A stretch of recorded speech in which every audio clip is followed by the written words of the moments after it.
Jim, you did a great job explaining the the design and the features and the installation of the Automan Junior here. But off camera, I've kind of taken a closer look at this thing, and I'm really impressed with the quality. I mean, it looks like this is a super high grade steel, Yep. high grade alloy. I took a peek at these bearings in here. They say Timken. I mean, this is all really nice quality made stuff. Tell us a little bit about your background in machining. Well, I started out machining actually racing parts for funny cars, and I raced an alcohol funny car when I was a kid, and I did that for a long time, and I that's actually what got me into machining. It was actually the meeting of the original Automan, and he inspired me to get into making quality parts, and then there wasn't quite enough money in that, so I got into the medical world and started making medical parts. And then when we basically got into junior dragster racing with my son, the first thing I saw was that there was that you had to take the belt off, which I thought was, to be frank, the dumbest thing I'd ever seen. So we set out to design a piece that would be of the quality of that you would expect to see on any race car, a top fuel car or a junior dragster. To me, it didn't make a difference. It was just about having something I could stand behind, and also make sure that it would last forever. And we offer these with a lifetime warranty on them. As long as you don't set them up wrong and you don't improperly use them.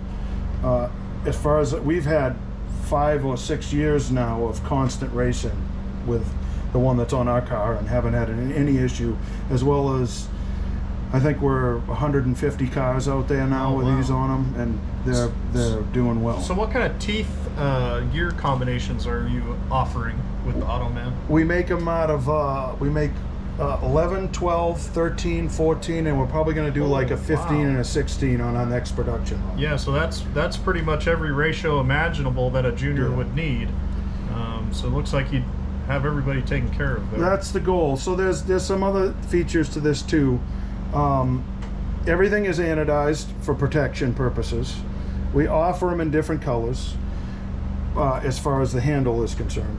The button is always black because we get that hard anodized because it serves as a design for the locking mechanism. So the hard anodizing usually only comes out good in black. That's why the buttons are always black, but the handle we have in different colors, and we can get different colors with the bearing blocks as well.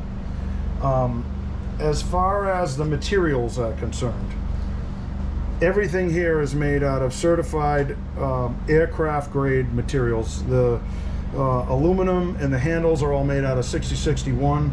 The steel parts are made out of 4340 pre-hard. Wow. Which is a commercially heat-treated steel alloy that you find gears and stuff. You find any parts in a transmission, shafts materials, all those things are Cranks. Yeah, crankshafts. Yep. So it's a very durable material, but it's not super brittle. Yep. So it'll wear if it does. It'll wear, and I'll tell you, I've never seen one of these sprockets wear. Right. They don't wear. But the idea behind the alloy is we don't want the teeth to break because it's brittle so hard it's brittle. They need to flex. Yeah, it needs to still be hard enough to be functional. As far as the class of fit on the bearings are Timken bearings. They're high-end, and they're rated for, the big one is rated for 18,000 RPM, and the small one is rated for 20. So you're never going to exceed the RPM rating of these bearings.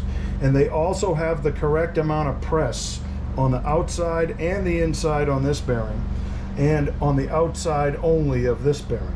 So we've taken great care in making sure that we put the right presses on the bearings for the tolerance of the bearing manufacturer, which is very critical in making a system like this and having it last forever.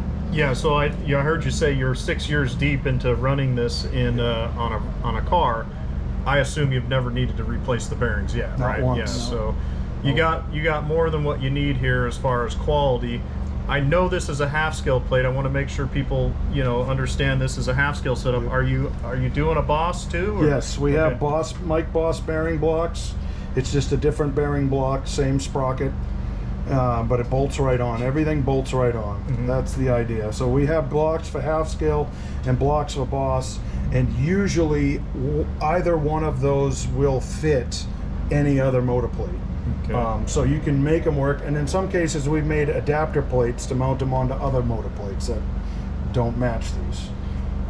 Okay, so if somebody was wanting to give this a try, are they going to be able to call their chassis manufacturers and tell them I want to upgrade to an Automan Junior? Do you have an online web store? Are you on Facebook? Absolutely. Right now we're on Facebook, and I've been doing everything through there. My phone number and email is on Facebook. Okay. It's very important. What is your Facebook name?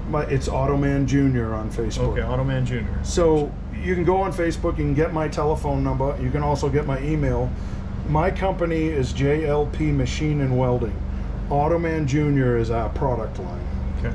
So it's important for everybody to understand that, because when you get a bill, it will come from JLP Machine and Welding. And that's pretty much it. It comes with a key. We supply a key that's precision fit to this slot. We also provide a grease fitting. Now, if I could, I'd just talk about the greasing. Underneath this set screw here, and there's another one here, there is a groove inside there. We pre-grease these because what we want is we want some sort of lubrication when you're on the return road and the sprocket is spinning about this shaft. So we need some sort of lube in here, because when you're flying down the return road at 20 miles an hour, this thing's spinning at 1,000 or more RPM. So we want to have some sort of lube in here. The bushings that are pressed into this sprocket are oil light high load bushings. They're made to sweat oil if they get warm, which they never tend to do, because none of these ever seem to get warm when they're on the return road. But just to make sure that this is always able to spin freely when the unit is unlocked, we put grease in there. We use just regular red grease, and all you do is you take an 1/8 inch Allen key and you take out this plug, then you take this plug out, and we provide you with a little grease fitting. You put the grease fitting in there, then you pump a shot of grease in there, and it pushes the old stuff out there. Then once you see clean grease come out the other side, you wipe it off and you put that plug back in, and then you put this plug back in. Take the grease fitting out, put that plug back in. This is a 1/4 28 thread, and then it's greased. Now I tell everybody to grease them once a year, but you can probably go longer than that. It depends on what you want to do. We haven't had an issue either way. I just put the grease in there so that if it does heat up, the oil oozes out of the grease and it lubricates this sprocket to spin about that shaft while you're on the return road. When you're locked, the sprocket and the shaft are one piece because of the drive teeth. So the lubrication has nothing to do with the car going down the racetrack. When it's hooked on the golf cart. It's only when it's on the golf cart, when that's spinning independently and the shaft is stationary. I think that's about it. Do you have any other insight into this, Nick? Man, no, I'm just super, you know, I'm excited to become a dealer. I hope all my customers look at this video and, you know, see the quality that Jim's made here. I love new products, and I'm super happy to, you know, bring this on the West Coast and hopefully provide them to the customers out there. So yeah, it's been a pleasure. Yep.